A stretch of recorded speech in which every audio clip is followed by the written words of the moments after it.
Welcome. Emotions may be high as we move into this lunar eclipse on May 15th or 16th, depending on where you are. So we had the solar eclipse, we're moving into another eclipse. This will be the last in these eclipse pattern. Usually they come in twos, sometimes threes, but luckily only two. And, unexpected changes are afoot, along with heightened emotions as usual. And, there's a deep soul calling with this eclipse to release old patterns. And the old patterns that we have been working with, the beliefs that we've been working on really since the very end of 2020. Hi, I'm Prema Gurreri, Vedic Astrologer, Business Oracle, and welcome to Chart Your Path. I'm so glad that you're here. Go ahead and hit the subscribe button and the bell notification to make sure you're notified for my weekly videos if you haven't already done so. And I also have some free resources that you can find the links down below. You can take the Sacred Wealth Code Oracle quiz, also the link to my book, the link to the Oracle cards, as well as the free activation class aligned Power from the Inside Out. All those links are down below. If you're wondering how to have a reading or work with me further, you can find the links below, but I'll talk about that more at the end of the video. This lunar eclipse is a total lunar eclipse happening on the 15th of May or the 16th, depending on where you are. So I'm in Pacific time. It's happening around 8:30 p.m. here. And so depending on the time where you are, we'll be able to see this from North and South America, Europe, and Africa as well. And it's happening in Scorpio in Vedic astrology. This is the sidereal zodiac. At just 1 degree, even though the sun is in Taurus, it's happening in the nakshatra of Vishaka. This is the last eclipse to happen in Scorpio over the last pattern of eclipses we've had since the end of 2020. Now, Scorpio being this place of deep devotion, but on top of that, it can be very private, secretive. It can also be where we hold a lot of our deeper beliefs because it's a place of transformation. And we have been being called to transform our beliefs, our patterns over this last year and a half. Well, let's face it, we're always being called to that because you're conscious and you're working on upgrading your consciousness and becoming more conscious and awake. That's something that you're always working with or you wouldn't be here. But this tends to cause some real inner tension. You might be feeling anxious or overwhelmed or even confused. And right around the eclipse, so like the 14th, 15th, 16th, and even 17th, those days there, I want to invite you to keep things very simple during those times. And whatever practices you need to do to stay grounded, to not let your emotional energy be out of control. You're either managing your emotions or your emotions are managing you. And this is a time during eclipses where our emotions can definitely take over, or we're subject to the other people around us where their emotional energy is very high or they're going through things, and we have to make sure that we, put our spiritual protection on and that we stay protected and that we're not taking on the energy of others in a confusing period of time. So eclipses are shadow periods of time. This is where the great mystic, the south node of the moon, K2, is at play with this total full moon lunar eclipse. And there's also a Mercury retrograde going on at the same time. That's an aspect because it's happening in Taurus. I talk about that more in my May update, and you can find that video link above.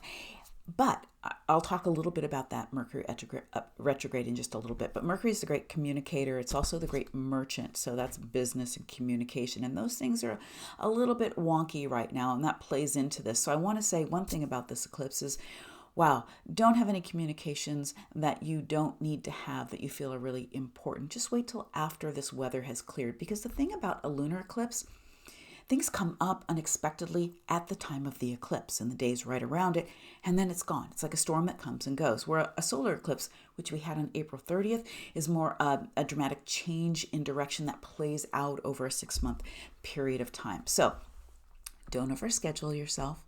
Keep life simple so that you can have space to deal with what comes up as things may come up during this time. Now, hidden things are coming to the surface because, again, Scorpio is a place where we have hidden things. But what I want to invite you to really look at is, what are the beliefs that you've been working with since the end of 2020 that you've been shifting, or you feel like you still, that are burdening you and you do need to shift? This is sort of the culmination of this big shift, this eclipse, because eclipses are always agitating certain areas of life.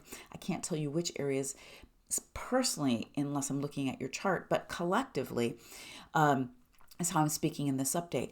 And it's the agitation that these storms create is for our growth.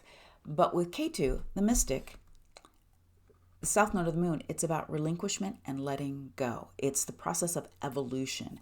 What we need to let go of on a physical level, whether that's a belief, I shouldn't say just physical, but whether it's a belief, a relationship, a way of being, or something we need to let go of, in order to release that energy, and then we can create something new with that freed up energy. So that's always what's going on, and there's a big emphasis on beliefs that are holding you back. So I encourage you to recognize what they are. You could just do a stream of consciousness and write them down, or celebrate the ones you've let go already. And I invite you to I teach a lot of processes in my Solutionary Blueprint program around this, but one thing, just find out what the value of that belief that you've been holding or you're letting go. By value, I mean, how is it serving you kind of in the shadow way? Maybe it's keeping you hidden in a way. Maybe it's keeping you small in a way. Maybe it's some way that it's holding you back from being the full potential that you are. You just want to recognize that. Get honest with that. And flip that belief over. What is the belief that would serve you much better? So do a little work on your beliefs during this eclipse time. It'll be very useful for you. Now, Vishaka, the nakshatra this is happening in, the nakshatra straddles Libra and Scorpio. So this is happening just at 1 degree of Scorpio. So it's in Vishaka. And Vishaka is the symbolism is many branches of the tree. So there's several paths opening during this time. But we don't want to make that big decision on that path you've been contemplating until the eclipse passes, and then you'll be able to see the path that's really for you much clearly. There are two deities that rule Vishaka, the only nakshatra to have that be the case. One is the deity of Indra, and one is Agni. And Agni really has a lot to do with the fulfillment of our goals, which is also the fulfillment of desires. It's Kama, where Indra is more about that influence from outside authority, influencing our choices, maybe our decisions. But what I want to invite you to do is be doing that from the inside out. That's my sole purpose, is living from the inside out and teaching others to do that and create that with their work in the world.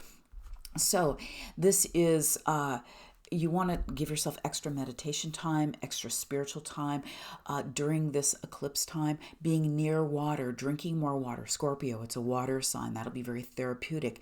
Being in nature. There's intuitive hits that can really drop in during this time. So I encourage you to open up to those intuitive hits and give yourself extra space and grace during that time of the eclipse.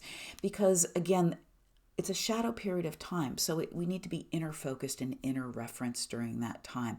So give yourself extra time to open up to sort of the flashes of insight that can come up during this eclipse time, while you're also, doing some cleanup work around your beliefs. And if you don't have anything to clean up, celebrate that. And then really notice what has shifted in your belief system over the last, year and a half or so, and really celebrate that. Now, again, with Mercury retrograde affecting this, we're going to really watch that communication during this time.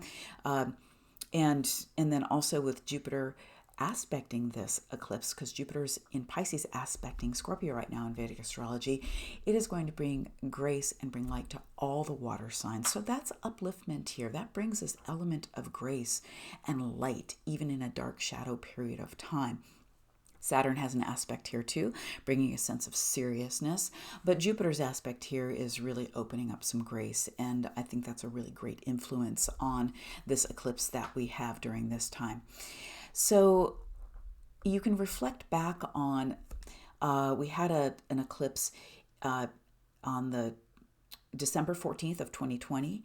on May 6th of 2021 and also on December 3rd of 2021, we had eclipses in this area. So you can reflect back on what was going on during that time, or what have you shifted since then. Just, Mark Twain has the quote that, history doesn't repeat itself, but it often rhymes. And it's good to see the themes of our life that are playing out. And that's why looking back can be useful to gather up the wisdom that we've learned from those periods of time. So again, you're going to keep things simple. And, if there's something brewing that you need to handle, see if you can delay it till after the eclipse time. And I like to stay away from crowded places too, because maybe it's not about you, but other people are highly emotional. So during this time, if you can just be around people that you know, family or whatever, and keep life simple instead of being subject to, you don't know what's going on for somebody else and in their soul blueprint during a time like this. Along with the Mercury Retrograde that's going on during this time, right around this time of the month, the sun just moved into Taurus on the 14th. We also have Mars moving into Pisces from Aquarius, again, Vedic Astrology, during this time. So there's a lot of movement. And whenever there's a lot of movement, it's not that it's bad or good, it's just not stable. Just like with the eclipses, it's not a stable period of time. So you want to just keep things very simple. You want to be able to go with the flow. And after the energy clears, you'll be able to see things much more clearly. So if this is resonating for you, I'd love it if you leave me a comment and let me know, what are the beliefs that you're working with? What's coming up for you? What are the big changes going on for you? And then also, if you want to know how this is playing out deeper for you, you can book a reading. The link is down below, a soul blueprint reading. We can look at all the transits for the year or whatever's define your purpose. Sacred Wealth Code reading will really help you understand how you're wired for prosperity and you're wired for purpose. And of course, if you are a conscious woman visionary, who's really ready to chart your path to success with energetics, astrology, and intuition, so you can really lead yourself from the inside out, make that impact you're here to make in the world, and then booking a call for the Solutionary Blueprint program so we can have a conversation to see if you're a fit. I thank you so much for being here. I look forward to seeing you on my next video.